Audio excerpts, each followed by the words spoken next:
So we're going to be looking at those verses and unpacking what the teacher is wanting to teach us from his experience. And he's going to be teaching us from his experience so that we don't have to learn through our own experience if we listen. You know, each summer as a boy, my parents would drive me along with my three other brothers and my one sister up to Horseshoe Bay. If you've never been to Vancouver, just north of Vancouver is the ferry terminal to take us from north of Vancouver to a city called Nanaimo out in Vancouver Island. And we would go there every summer for our annual vacation. And it always seemed that most of Vancouver, as well as all of the Fraser Valley, showed up at the same time to get onto the ferry. Now, you got to remember, this is back in the 1970s, so they didn't have pre-booking at all. That wasn't an option. So it was first come, first serve. And so we get into these long lineups down the highway, hopefully to get into the ferry at a decent time. But often that just meant the lines were long and waiting times were extremely arduous. It wasn't uncommon, in fact, to sit in a car for 2 to 3 hours under a hot summer sun. And you got to remember, this is the 1970s. That meant there was no air conditioning in those cars. So since the Pacific Ocean was right there, as we were in that parking lot waiting for the ferry, my dad, to keep us occupied, would send us out to go onto the beach, very rocky beach, and to go start looking under stones to see what we could find on that beach. We'd find and look for life on the beach. We'd find small crab. Those was fun to play with, little tiny things. They didn't taste good. So we just watch them scurry around. We'd find all different kinds of sea snails. We'd find these things called bristle worms. I don't know if you've ever done this before and gone on the beach, but you see all these kinds of creatures. We'd find mollusks, of course. We'd find shellfish that would be clinging to the bottom of these wet rocks. And so we would have a lot of fun and spending our time discovering and searching and finding all this life on the beach. And this, in many ways, is what the teacher, otherwise known as Qoheleth, was doing. He's going out now to turn over stones, to search out wisdom, to discover pleasure, possessions and work. And he's applying his mind as he does this, if you can imagine, to seek out and search all of life under the sun, to see if he can get a read on the world and hopefully find meaning wherever meaning is to be found. Now, by the way, Bryce shared with us last week a Hebrew word. You've heard him already say it a number of times, a word called hevel. This word isn't a word, and the reason he's using it and why we're encouraging you to learn it is because it's a word that it's not a word that can be translated straight over from Hebrew to English, because of all the nuances and meaning it carries. Now we try, with the word futile or vanity or vain or words like that, but it really doesn't carry over the best. And so we're inviting you to adopt this word, this Hebrew word, hevel, and use it in our conversations, certainly as we go through this series through the book of Exodus. For example, this word can be used to express a glitch in the system, kind of something that is so far off the radar, it's just, it's ludicrous, it's ridiculous. It can also be used to speak of the nature of life being like water vapor or a mist, where poof, it just disappears. You can't grab a hold of it and hold on to it. Have you ever tried to grab air, bring it back inside? You just can't do that. It's a vapor. It's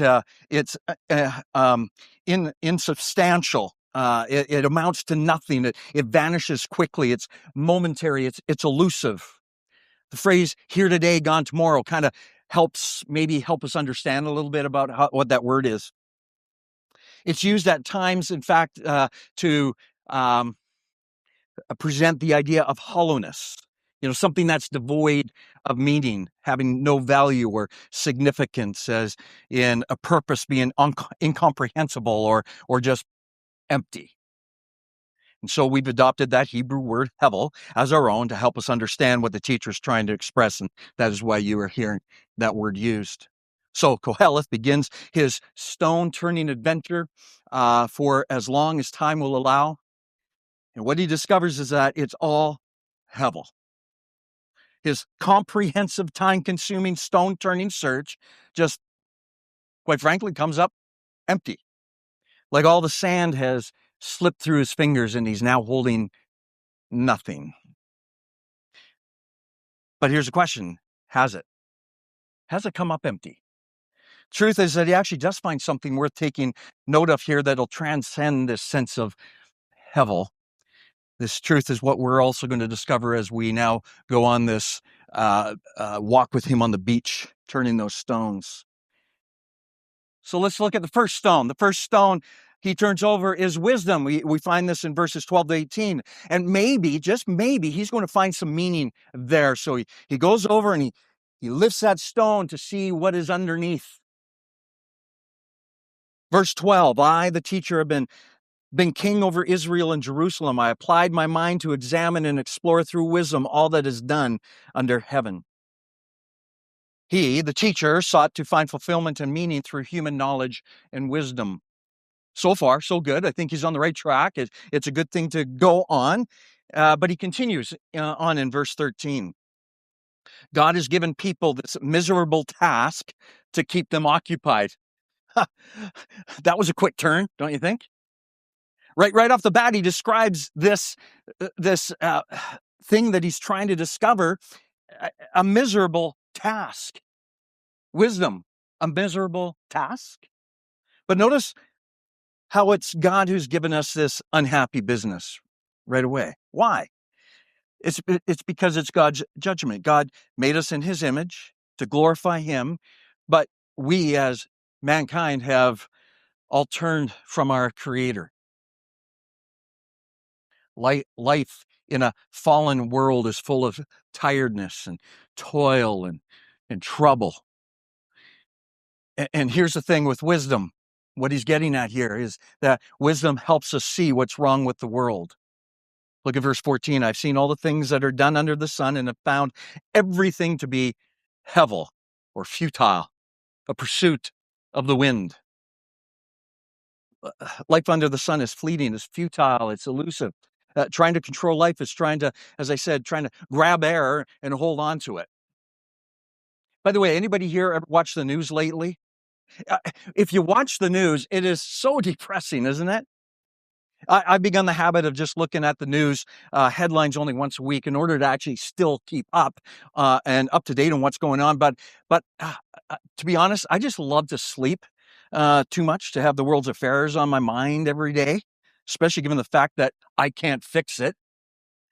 And the teacher agrees with me. Look at verse 15. He says, what is crooked cannot be straightened. What is lacking cannot be counted. Now, we have a problem. We have a challenge as human beings. Our problem is that we really don't believe that life is broken and bent. Oh, we talk about it. We say it is, and we've observed it, but do we really believe it? Here's why I say that, because I think we think that if we work hard, we'll eventually succeed. Just hard work. Just push through. You know, we imagine pain's the exception to the rule, and failure merely the prelude to victory. You've heard it said before, if at first you don't succeed, try again. We use that language, and that's in our hearts, that's in our minds, that's in the way we function. These illusions leave us devastated then by failure and loss. We are bewildered by trials. Me? I'm having a trial? How come? God, don't you love me? We get confused by pain. This isn't the way things were supposed to go. We talk about having a bad day as if it should be 1 in 1,000.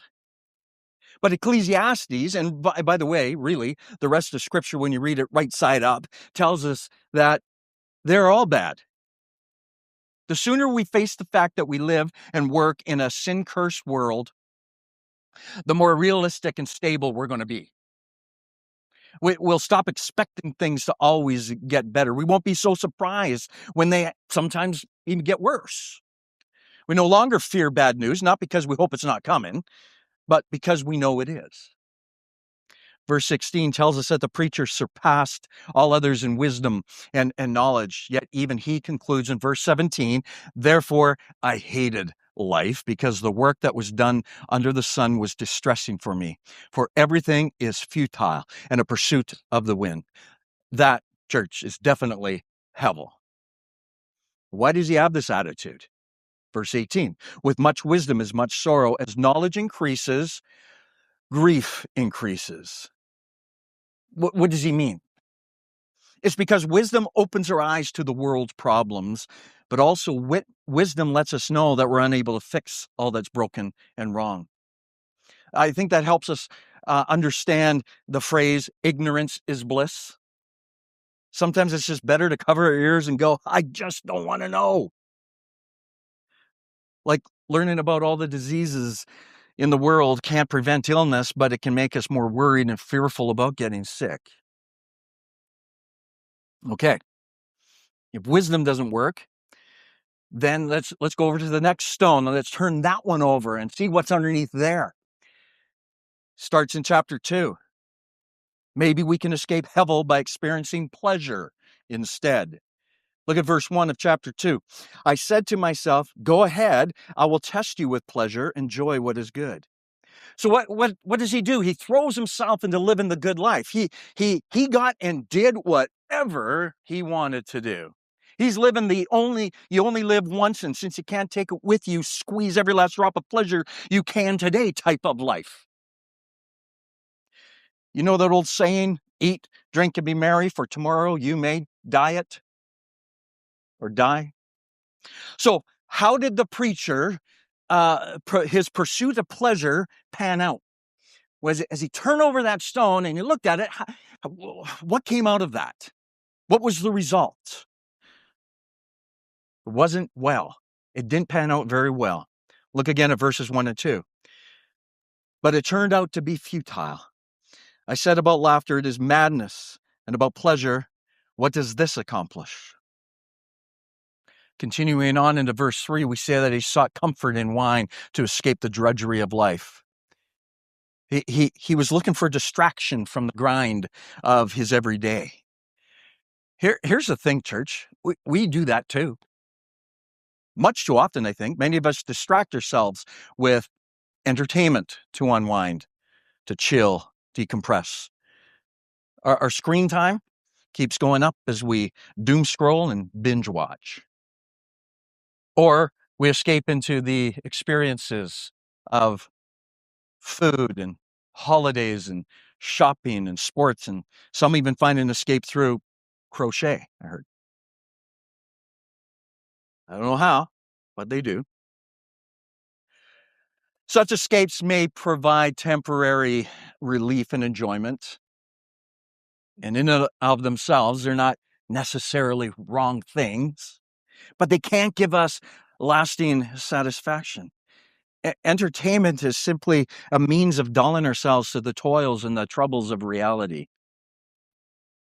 But what happens when think about this, what happens when the show you've been waiting for all year to see is over?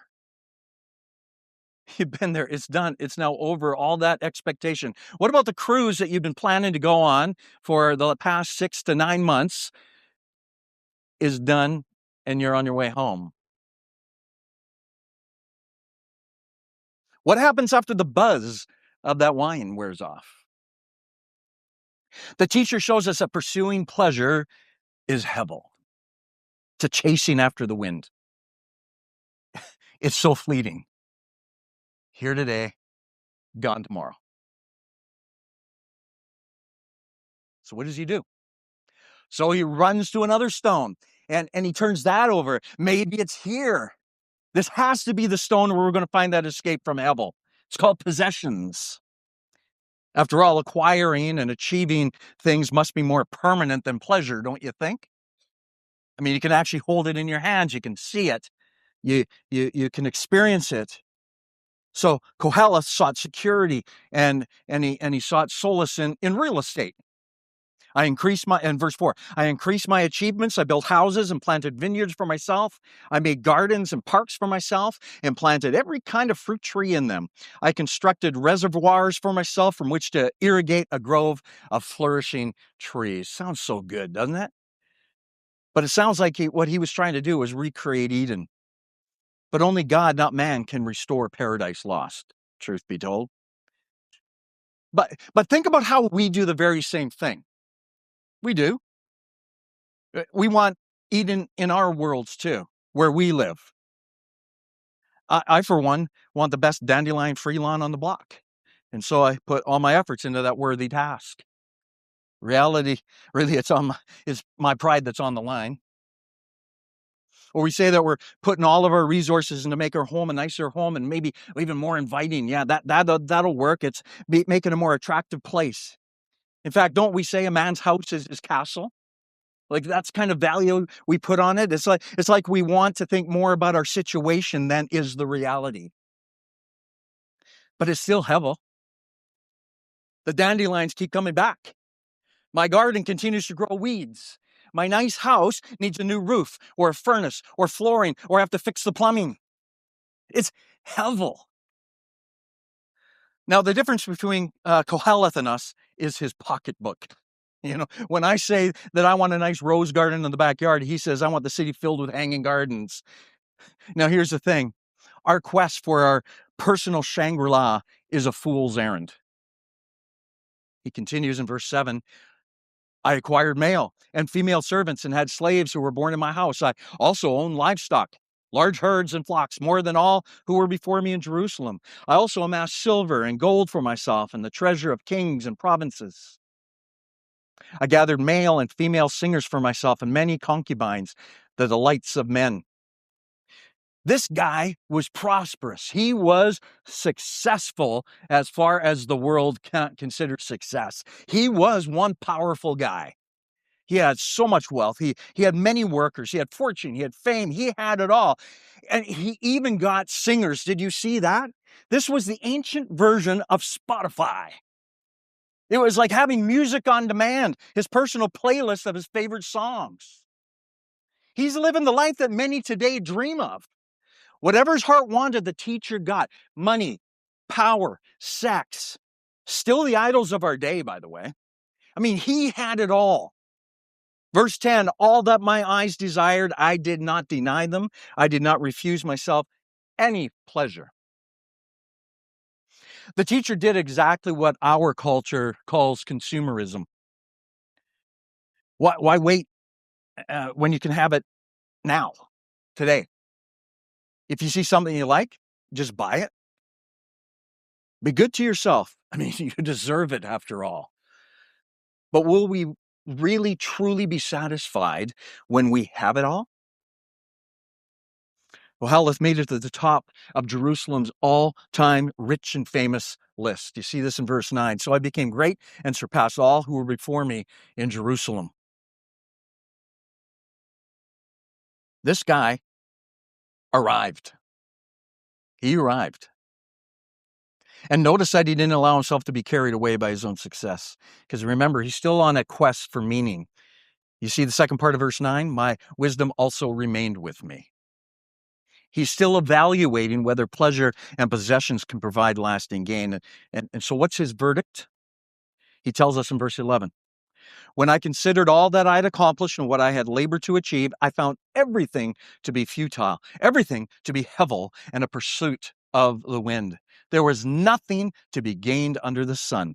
So ultimately, it's pointless. Moxham Castle in Sydney, Nova Scotia, I don't know if any of you have ever heard of it before, was a grand 30-room stone mansion built by a wealthy steel industrialist by the name of Arthur J. Moxham. It was originally constructed in Ohio, and he had it dismantled and then shipped stone by stone via private train all the way to Cape Breton. This was in the 1900s, or early 1900s.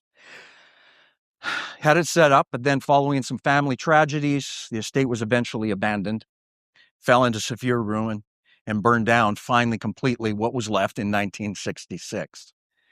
Here's a question. Where is Arthur J. Moxham today? He's long dead, mostly forgotten. I would dare say that most people, if not everybody in this room, had never heard of him until I mentioned him today. It's a stark picture of faded glory, of the transience of life under the sun. Why pour ourselves into pursuing things that will not last? If our worth is found in what we own, then what will our worth be when what we own is no longer found? I think that's a good question to ponder. Okay, then where does this preacher go to next? Because he's obviously not finding it there. You know what he does? He goes back to that rock called wisdom and he turns it over again. I mean, really, he'd already gone there once. It's like he has to make sure he didn't miss something. I must have missed something there. So he goes back to that stone once again. Let's just make sure. This time, he compares it with madness and folly. And what's his conclusion? It's better to be wise than to be a fool, as he says in verse 14. The wise person, he says, has eyes in his head, but the fool walks in darkness. In other words, it's better to walk with eyes that can see than to stumble around in the dark. Stubbing your toe on the bedpost or walking nose first into a closed door. Who's done that? I have. Nevertheless, the pursuit of wisdom is still hevel, he discovers. Why? Here's why. It's because they both walk down the same hallway, one missing all the bedposts and closed doorways and saving himself from a bloody nose, and the other walking through the dark, getting all bruised and bumped and knocked about, but both ultimately end up in the same place. Death. It's hevel. Look at the second part of verse 14. Yet I also knew that one fate comes to them both. So I said to myself, what happens to the fool will also happen to me. Why then have I been overly wise? And I said to myself that this is also hevel. It's true, isn't it? I mean, death's the great equalizer. We all die, whether we have a PhD or we barely made it through high school, whether we're a billionaire or whether we are barely scraping by. And to top it all off, both the wise man and the fool alike will fade away and be forgotten.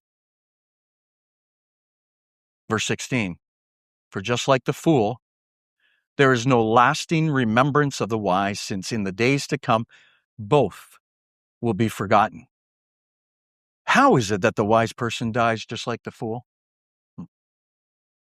And the futility of it all leads the preacher to say in verse 17, therefore, I hated life because the work that was done under the sun was distressing for me. For everything is futile and a pursuit of the wind. So he checked it twice, so I think we can definitely say that wisdom isn't enough to counter hevel, especially given that he examined it a couple of times. But there's still one more stone to look under. So he goes over there, and it's called work. And maybe, just maybe, we're going to find the answer to hevel here. So he turns it over and he takes a good long gander at it. That's a Cape Breton word, isn't it? So he looks at work, stone number 5. By all accounts, the teacher had a hugely successful career. He accomplished much through his work. You'd walk into the city and you would see it everywhere. The houses, the vineyards, the gardens, the parks, and the pools he built, they would have definitely left their mark on the landscape. But look how he felt about it in verse 18. I hated all my work that I labored at under the sun, because, here's why, I must leave it to the one who comes after me. Despite his success, Qoheleth hated his toil because the fruit was so fleeting. You can't take it with you. However successful our jobs and our careers are, it'll all come to an end. This is the fundamental reason why work is ultimately hevel. Death is going to will put a stop to our work, and we must leave it to whoever comes after us. And what is more, and this is, I think, especially frustrating, is that we have no control over the person who's going to inherit our life's work. Look at verse 19. And who knows whether he will be wise or a fool? Yet he will take over all my work that I labored at skillfully under the sun. This too is hevel. So I began to give myself over to despair concerning all my work that I had labored at under the sun. When there is a person whose work was done with wisdom, knowledge, and skill, and he must give his portion to a person who has not worked for it, this too is futile and a great wrong. It doesn't matter how much time, energy, effort that we've invested. Somebody else will take charge of what we've done at some point, whether it's the bank account, whether it's the house, whether it's the job. Somebody at some point is going to take over. And that person may be wise, or he may be a fool. She may build on what we've achieved, or she may tear it all down. Our work will not last. It's Hevel. As he says in verses 22 and 23, for what does a person get with all his work and all his efforts that he labors at under the sun? For all his days are filled with grief, and his occupation is sorrowful. Even at night, his mind does not rest. This too is futile. I mean, I get it. We can all suffer stress, anxiety, burnout, illness, restlessness, and sleepless nights when we put our focus on the wrong things. In fact, how many of us have lain awake throughout the night with the thoughts of work or school, running, that 8-hour sprint on that treadmill that somehow has gotten stuck in our heads? I have. I'm sure most of you, and when I say most of you, I mean all of you, have experienced that. Or even just what about the monotony of the daily grind? And you wonder to yourself, is this ever going to stop? Will this ever end? I mean, Monday, you get up just like you did the countless Mondays before that. Stumble to the bathroom, turn on the shower, trying to wake up, and then grab a coffee or some breakfast, burning the eggs because you're trying to do too much before you leave, and then hitting the road only to end up in traffic. Oh, that slow traffic. Why is always the slow traffic ahead of me when I'm on my way to work? And you finally get to work with seconds to spare. Such a stress on your heart. Tuesday, you get up just like you did the countless Tuesdays before that. You stumble to the bathroom, turn on the shower, trying to wake up and grab a coffee for some and some breakfast, burning the eggs because you're trying to do too much before you leave, then hit the road only to end up in traffic. Oh, that's slow traffic. Again, that slow person somehow got ahead of you in that traffic. Finally, you get to work with seconds to spare, such a stress on your heart. Wednesday, you get up, just like you did the countless Wednesdays before that. You stumble to the bathroom, turn on the shower, trying to wake up and then grab a coffee, some breakfast, burning the eggs because you're trying to do too much before you leave. But hold on a second, just wait. This day's different. You got to get the garbage out. So you run back into the garage, grab the garbage, put it on the street. Then you hit the road again, only end up in traffic. I'm not going to give the rest of the days. Listen, if anything describes Hevel, that's it.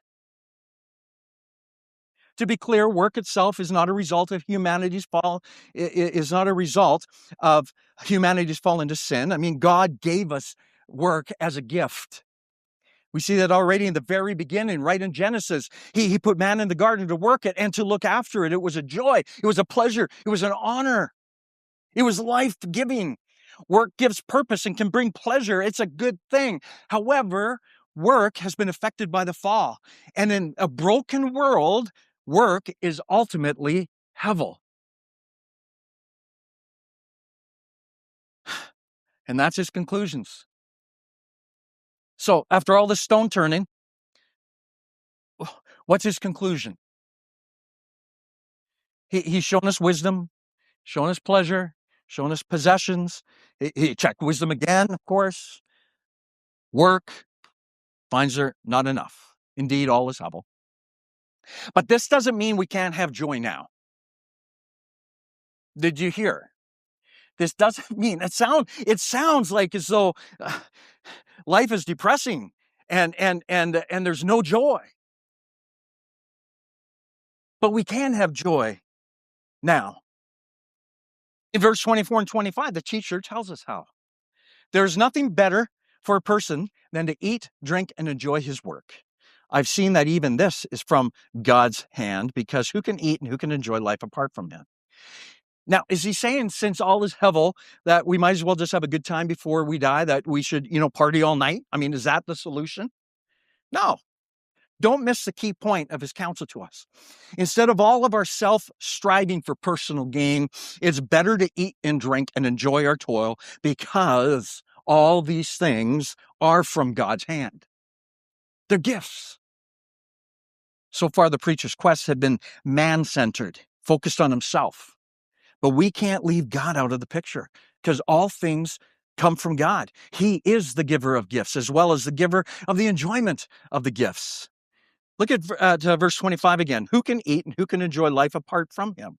For to the person who is pleasing in his sight, he gives wisdom, knowledge, and joy. But to the sinner, he gives a task, a gathering and accumulating in order to give to the one who is pleasing in God's sight. This too is futile and a pursuit of the wind. Our problem is that we tend to forget the gift giver. We make too much of things like wisdom and pleasure and possessions and work. We chase after them without God, expecting those things, to give us lasting fulfillment and not happiness. So, not surprisingly, everything is hevel. I mean, such things cannot bear the weight of the expectations we put on them. So, instead of seeing these things as ultimate, we should receive them humbly as gifts from God. The giver is the source of the meaning and joy, not the gifts. Instead of seeing our toil as a means for gain, we can just even simply be thankful to God for our toil, for our work, and be happy in it. I mean, the simple provision of eating and drinking is a gift from a good God, reminding us to be satisfied in Him. That is why we give thanks before we eat a meal. Church, listen, enjoy God now. The present is His gift to us. Don't postpone joy. Delight in whatever God has given to us now rather than always anxiously aiming for something more in the future. In fact, enjoy God's gifts the way we enjoy food. We can't hoard that enjoyment for a later time. No, the joy is experienced as we eat and drink. Savor God's gifts when he gives them. The basic things in life are sweet and good. They're daily reminders of God's faithfulness and goodness. So enjoy God's gifts, but not only that, but we can enjoy God's gifts forever. We enjoy God's gift of His Son forever. Notice in verse 26 that the one who's pleasing in God's sight is the recipient of the gifts. Which begs a question, I think. Who is the one pleasing in His sight? Scripture tells us it's the one who pursues the gift giver. David encourages us in Psalm 37, delight yourself in the Lord. Delight. That's not a word that conjures up hevel. We find this idea of delight, in fact, all through the Psalms. Psalm 42 says, as a deer pants for flowing streams, so pants my soul for you, O God. My soul thirsts for God, for the living God. There is a soul-satisfying quality to our seeking after God.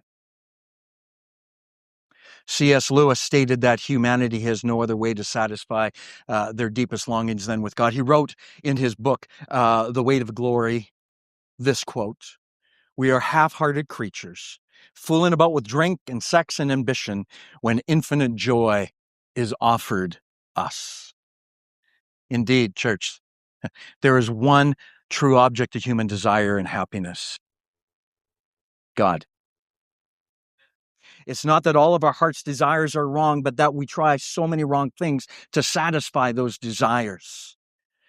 The teacher, he looked under the stones. He checked them out. What did he find? Hevel. But through Jesus, we can find the greatest gift ever, God Himself.